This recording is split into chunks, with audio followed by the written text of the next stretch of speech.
प्रिय दोस्तों, नमस्कार। एक ही ऊर्जा हम सभी को एक समान रूप से प्रकाशित कर रही है। Only one energy. ऊर्जा एक है और हम सभी उसी से प्रकाशित हो रहे हैं। वेदों का ये मत है, सार है। तो इसी पर हम वीडियो में बात करेंगे। आध्यात्म की दृष्टि से बड़ी कीमती बात है, बड़ी गहरी बात है। ज़रूर ध्यान से सुनिए। पसंद आए तो शेयर ज़रूर करना, जहाँ भी आप शेयर कर सकते हो। पूरा सुनेंगे तो अधिक लाभ ले पाएंगे। चैनल पर नए आए तो सब्सक्राइब भी करें। ज्वाइन कर सकते हो तो ज्वाइन भी करें। आध्यात्म को गहरे ढंग से समझने में आपको मदद मिलेगी। हमने गीता सीरीज़ की शुरुआत की है, उसके माध्यम से हम चलते अपनी वीडियो की तरफ। प्रिय दोस्तों, संतों का ये मत है और शास्त्रों में ये है, उल्लिखित है, एक ही आत्मा सभी में अलग अलग रूपों में प्रकाशित हो रही है। एक ही आत्मा सबको प्रकाशित कर रहा है। आत्मा एक ही है, अलग अलग नहीं है। मेरी अलग, तुम्हारी अलग और किसी की दूसरी, ऐसी 10 आत्माएं नहीं है। एक ही आत्मा है। जीव अलग अलग हो सकते हैं, लेकिन आत्मा एक है जो सबको प्रकाशित कर रही है। और संत तुलसीदास इसमें कह रहे हैं, जिमी रवि एक कोटि घट छाई। जैसे एक जिमी रवि, रवि का मतलब होता है सूर्य, कोटि घट छाई यानी करोड़ों घड़ों में एक ही सूर्य प्रतिबिंबित हो रहा है। सूर्य एक है। लोग कहते हैं ना, इसकी आत्मा अलग है, हमें उससे क्या करना। मेरी आत्मा अलग है, मुझे उससे क्या करना, दूसरे को उससे क्या करना। ये सार ही नहीं। सार ये है कि सब कुछ, अगर आपने ऐसे को जाना जो सब में एक है, अगर अपने भीतर ऐसी खोज की जिसको जान लेने के बाद कुछ और दूसरा ना लगे, कोई दूसरा ना रहे शेष, कि कोई दूसरा अलग से कुछ और हो गया, तो आपने सच में सत्य को जाना। जैसे गीता में भगवान श्री कृष्ण कहते, अर्जुन जो मुझे तत्व से जानता है वह वास्तव में तत्वदर्शी है, उसने ही मुझे जाना है। तो ये हुई तत्व से जानने की बात। जो सब में अपनी ही आत्मा का विस्तार देखता है, वो यथार्थ देखता है, उसने ही सत्य को जाना है। तो तुलसीदास जो कह रहे हैं, जिमी रवि एक कोटि घट छाई। जैसे एक सूर्य होने पर करोड़ों घड़ों में वो छाया हुआ है। अब छाया कैसे है? घड़े यानी मटके। ये गर्मियों का सीजन चल रहा है, समर टाइम। तो इस गर्मियों के सीजन में मटके तो सभी सुने ही होंगे आपने, घड़े। और हो सकता है लोग पानी भी पी रहे हो उसका। तो फुल भरे हुए हैं, ऐसे मटके हैं करोड़ों घड़े। उन करोड़ों घड़ों में पानी से ऊपर लबालब भरे हुए, और सब में सूर्य प्रतिबिंबित हो रहा है, रिफ्लेक्शन हो रहा है उसका। सूर्य दिखाई दे रहा है। वो होता ना, अगर आपने सुना हो, शांत जल में और चंद्रमा अगर निकला है आकाश में रात्रि के समय, तो चंद्रमा स्पष्ट दिखाई देता है। ऐसे ही एक सूर्य है, वो करोड़ों घड़े हैं और जल भरा हुआ है सब में। तो जो सूर्य का प्रतिबिंब है वो सब जलों में दिखाई देगा या नहीं दिखाई देगा? बिल्कुल दिखाई देगा। यानी क्या इतने सारे सूर्य हो गए? और हर घड़ा, हर मटका कहेगा यही कि मेरे पास एक सूर्य है भाई। दूसरा कहेगा मेरे पास भी एक सूर्य है। तीसरा कहेगा मेरे पास भी। ऐसे ही करोड़ों घड़े ये कह रहे हैं कि मेरे अपने अपने हम सबके सूर्य हैं। हम सबका जो सन है, द सन इसको कहते हैं, सूरज। तो क्या इतने करोड़ों सूरज हैं? ये सूरज एक है सूरज। सूर्य तो एक ही है, लेकिन छाया कैसे है?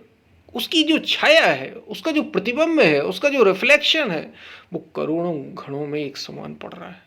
ऐसे ही ऊर्जा, एनर्जी, वो ऊर्जा जो सत्य को प्रदर्शित करती है, वो है तो एक ही, लेकिन उससे ही सब कुछ बना हुआ, वो ही सब में रिफ्लेक्ट हो रही है। तो ऐसा लग रहा है कि मैं अलग, आप अलग, एक ही आत्मा सब में प्रकाशित हो रही। प्रकाश केवल उसमें है, किसका है? सूर्य का। किसका है प्रकाश? आत्मा का, आपका नहीं, आत्मा का। और आप वही हो, ये जानना है। बस समझना पता है क्या है? संतों ने कहा तुम्हें ये समझना कि तुम ये घड़े नहीं हो, न इस घड़े में जो ये सूर्य दिखाई दे रहा है ये तुम हो। तुम वो सूर्य हो जहां से ये रोशनी आ रही है, उसको जानना कि मैं वो हूं। जब तक ये घड़ा जानते रहोगे तब तक भ्रम में पड़े रहोगे। तब तक तो तुम अलग होगे, कोई दूसरा अलग होगा, तीसरा अलग होगा, चौथा अलग होगा, ऐसे करोड़ों लोग होंगे। और केवल लोग ही क्यों, पेड़ पौधे, पत्थर, पहाड़, पशु पक्षी सब अलग अलग हैं। तो क्या सब वास्तव में अलग हैं? वेद तो ये कहते हैं, वेदांत ये कहता है, उपनिषद ये कहते हैं, भक्ति सूत्र ये कहते हैं कि वो परमात्मा, वो भगवान एक एक वो है और सब में एक समान रूप से दिखाई दे रहा है। उसी का सब विस्तार है, उसके अतिरिक्त और कुछ है ही नहीं। सब भ्रम है, सब माया है जो बाहर बाहर से देखा जा रहा है। इसको जान लेना कि एक ही ऊर्जा सबको प्रकाशित कर रही है, एक ही आत्मा सब में प्रकाशित हो रही है, और वो कोई और नहीं। जब आप स्वयं का अनुभव करेंगे, उस तक पहुंचेंगे तो जानेंगे। जैसा भगवान श्री कृष्ण गीता में कह रहे हैं कि अपनी ही आत्मा योगी देखता है कि अपनी ही आत्मा का विस्तार सब में मौजूद है। ऐसा नहीं हो रहा कि मेरी आत्मा अलग, इसकी अपनी ही आत्मा का विस्तार वो सब में। फिर वो किसी में किससे काम करेगा, किस में वासना पैदा होगी, किससे किस पर क्रोध आएगा, किससे राग करेगा, किससे द्वेष करेगा, किससे ईर्ष्या करेगा, किससे लोभ करेगा, वो तो सब में अपने को ही देखेगा। इसलिए किसी का नुकसान ज्ञानी नहीं कर सकता। श्री रामकृष्ण परमहंस जब एक अवस्था में थे, उनके ही जीवन की घटना है। वे जब एक अवस्था में थे तो ऐसा हुआ, चेतना का एक तल आया, साधना का एक तल आया, इस अवस्था में पहुंचे कि उन्हें जब वे तुलसी को तोड़ने लगते तो तोड़ नहीं पाते। उन्हें ऐसा लगता जैसे कोई मेरे बाल खींच रहा हो। ये होते ना अपने हाथों में रोए, कहते जो भी कहते हो आप लोग, रोए उनके अपने हिस्से शरीर के, तो ऐसा लगता जैसे उनके रोए कोई नोच रहा हो, उनके सिर के कोई बाल नोच रहा हो, खींच रहा हो, दर्द होता। तो जब वे तोड़ते पत्तियों को, तुलसी की पत्तियां, तो उन्हें ऐसा कष्ट होने लगा। श्री रामकृष्ण परमहंस की बता, उनने खुद कहा है, मैं तोड़ ही नहीं पाता था। ऐसा लगता था जैसे मुझे ही लोग तोड़ रहे हैं, मैं खुद तोड़ ही नहीं पाता था, बड़ा कष्ट होता था। यानी चेतना इस तल तक भी पहुंचती है, अपनी ही आत्मा का विस्तार सब में देखती। तो ऐसा नहीं है कि आपकी आत्मा केवल जीवों में ही आत्मा एक समान है। एक ही ऊर्जा पेड़ में भी है, पौधे में भी है, पशुओं में भी है, पक्षी में भी है, जीवों में भी है। बस मनुष्य के साथ विशेषता पता है क्या है? मनुष्य के साथ विशेषता ये है कि इस शरीर में ये उपाय है जानने का, चेतना है, कॉन्शियसनेस है। आप इस चेतना से उस चैतन्य को जान सकते हो, ये अनुभव आप कर सकते हो गुरु के माध्यम से, सदगुरु के माध्यम से। ये अनुभव आपको कराया जा सकता है कि आप ये नहीं हो। क्योंकि कोई शेर ये बता सकता है कि अरे तुम भाई शेर हो। हुआ यूं एक बार, शायद आपने सुन भी रखी हुई कहानी। एक शेर का बच्चा भेड़ों के झुंड में, बकरियों के झुंड गए, गॉट, उनके झुंड में पड़ गया और वो मैं रात दिन करने लगा।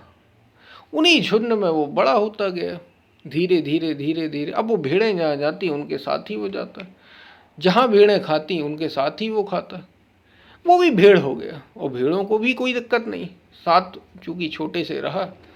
भेड़ क्या करे अब वो, लेकिन था तो शेर, शेर तो शेर ही होता है। लेकिन वो खाने पीने रहने सब कुछ वैसा ही लगा। और जैसी संगति, सुना होगा आपने, वैसा रंग मिल हो जाता है, वैसे रंग में ढल जाता है। वो भी वैसे ही ढल गया। फिर काय का शेर, फिर तो वो यूँ समझ ली शेर के वेश में एक भेड़ ही हो गया, एक बकरी ही हो गया। एक दिन एक जो सच में शेर था वो वहाँ से निकला। उसने देखा कि भेड़ों के झुंड में एक शेर भी घूम रहा है और वो दौड़ते हुए आया, उसने हमला कर दिया। जैसे ही हमला किया तो सब भेड़ें यहाँ वहाँ सब छुपने लग गई। सब भेड़ें यहाँ वहाँ भागने लगी। वो भी भागने लगा, जो ये दूसरा शेर था, जो अपने को भेड़ समझ रहा था, वो भी भागने लगा। तो ये जो सचमुच शेर था, इसने उसे भागते हुए देखा और सीधा झपट्टा उसी के ऊपर मारा। और जैसे ही मारा तो जैसे भेड़ें चिल्लाती ना, मैं, वो भी चिल्लाने लगा, मैं। शेर ने एक मारा उसे, जो सच में शेर था। उसने कहा, अरे भाई तू क्यों मैं कर रहा है? तू जानता भी है तू कौन है? तो वो तो मैं आने से उसे फुर्सत ही आती। उसने उसे पकड़ा। वो तो ये सोच रहा था कि मर ही गया मैं। जो दूसरा शेर था, जो भेड़ बना हुआ था, उसने उसको पकड़ा और जल के करीब ले आया और उसने कहा, अबे देख तू है कौन? तू पहचान तो अपने को, तू कोई भेड़ नहीं है। उसने जल में अपना प्रतिबिंब देखा। जैसे ही देखा, अरे उसने कहा, ये क्या? मैं तो कुछ और ही हूं, मैं तो शेर हूं। और जैसे ही उसे यह आभास हुआ, उसने लगाई दहाड़, जैसे शेर लगाता है। वो गौरव उसने वैसे ही हासिल कर लिया। वो शक्ति आ गई भीतर से, जैसे ही अपने को पहचाना। बस ऐसे ही हम सबके साथ है जीवन में। गुरु मिल जाता है तो ये मार्ग, गुरु का काम ही ये है आपको बस इतना बता देना। तो क्या गुरु कुछ और दे रहा है आपको? नहीं भाई, पहचान करा दे रहा। और यही बड़ी बात है। अगर ये ना कराए तो आप तो बकरी ही बने रह जाएंगे। मैं करता रहता है। मैं ये हूँ, मैं वो हूँ, मैं शरीर हूँ, मैं मन हूँ, मेरा ये परिवार है, मेरे ये लोग हैं, मेरा ये देश है, मेरा ये समाज है, सोसाइटी है। मैं ही तो करता रहता है। मेरा ये शरीर, मैं इसके लिए धन कमा रहा हूँ, मेरा ये मकान है, मेरी ये दुकान है, मेरा ये बिजनेस है, प्रोफेशन है, सब मैं ही तो करते हैं अपन। हम सब लोग यही करते हैं। कोई गुरु मिल जाए तो बताएगा, अरे भाई तू क्या ही मैं कर रहा है? तू कोई बकरी थोड़ी है। सारा अस्तित्व तेरा है। ये पेड़ पौधे, पत्थर, पहाड़, पशु पक्षी, जीव जंतु, सब तेरी ही आत्मा का विस्तार है। तू अपनी खोई हुई शक्ति को वापस पा, पुनः पा। तू अपनी चेतना को जरा झकझोर। तू है कौन? जरा देख जल पर अपना प्रतिबिंब। स्वयं को जान तो तू वही सूर्य है। तू ये घड़े में बैठा सूर्य नहीं है। और सूर्य अलग अलग नहीं है, एक ही है। एक ही ऊर्जा हम सभी में प्रकाशित हो रही है। इसलिए हम सभी अलग नहीं हैं, हम सभी एक ही हैं। जब चेतना इतनी विशुद्ध हो जाती है, आपके भीतर का अनुभव, तो सबके प्रति करुणा सहज आ जाती है।